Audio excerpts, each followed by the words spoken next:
Inside Xbox is here at Treyarch Studios, home to Call of Duty Black Ops. Now previously we showed you some of the bigger features, things like theater mode and wager matches and currency, but today we're going to get a little bit more detail, kind of go behind the scenes to some of the design decisions that Treyarch believes will make Black Ops the most refined, competitively balanced Call of Duty game to date.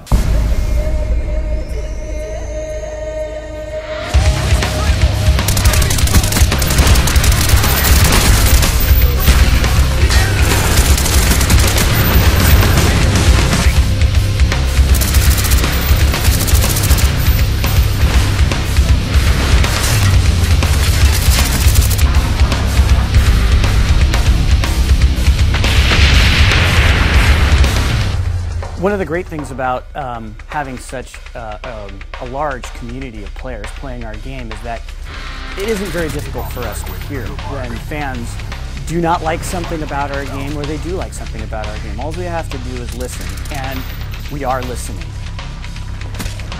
So kill streaks in Black Ops are they're a little bit different. First of all, we listened to the community and implemented that kill streaks don't count towards other kill streaks, because there's a lot of complaints about how kind of the rich get richer and it becomes kind of a griefing mechanic and encourages people to camp and that sort of thing. So we wanted to clean that up a little bit.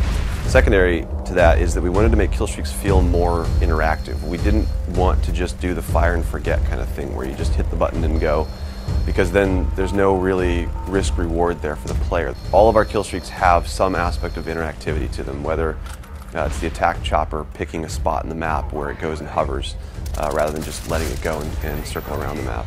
Or the mortar team, for example, you can pick 3 locations on the map and get a really fast targeted strike to those places.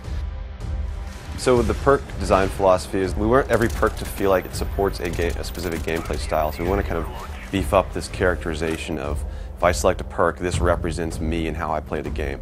So for example, we have a perk called Hacker.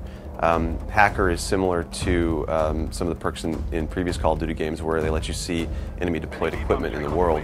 The difference with Hacker is that you actually can go up to enemy equipment now and hack it so that it turns to your team, and the guy who owns that piece of equipment won't know that you've done that. One of the big changes that we're making in Black Ops multiplayer is that your perk 1 slot is what determines what your character model is. For example, Flak Jacket is one of them. Flak Jacket decreases explosive damage, so the character model is all beefed up. He's kind of, inspired by that bomb diffuser kind of guy with padding and extra elbow pads and knee pads and helmet.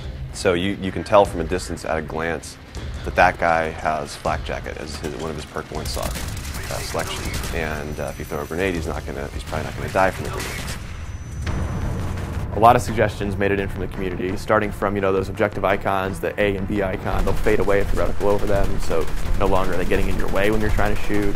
Shotguns are primary weapons now again, so something like a shotgun is so lethal it should behave like a shotgun, so it needs to be in that primary weapon slot. We have the grid coordinates on the overhead map, so whether you pull up your pause menu or in the top left corner, so it's going to be very, very easy for you to call out exactly where action is happening. Instead of having to say, oh, he's over by grandma's house, you can now say, oh yeah, he's in quadrant D, 3. We take suggestions from all sorts of our sub-communities. Another one is this whole new core movement mechanic called diving to prone. So it's something that we found was very interesting.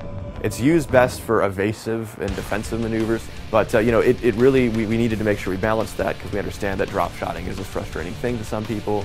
So we wanted to make sure that this thing wasn't going to be used aggressively to grief or to frustrate players. So there is sort of a recovery time after you land, and you'll have to take a half second to pull your gun back up. So it's actually a penalty if you try to use it as an offensive maneuver. Little subtle things to the game that I think the fans are really going to like. We hope you've enjoyed our in-depth look at what it takes to put together the multiplayer for a game like Call of Duty Black Ops.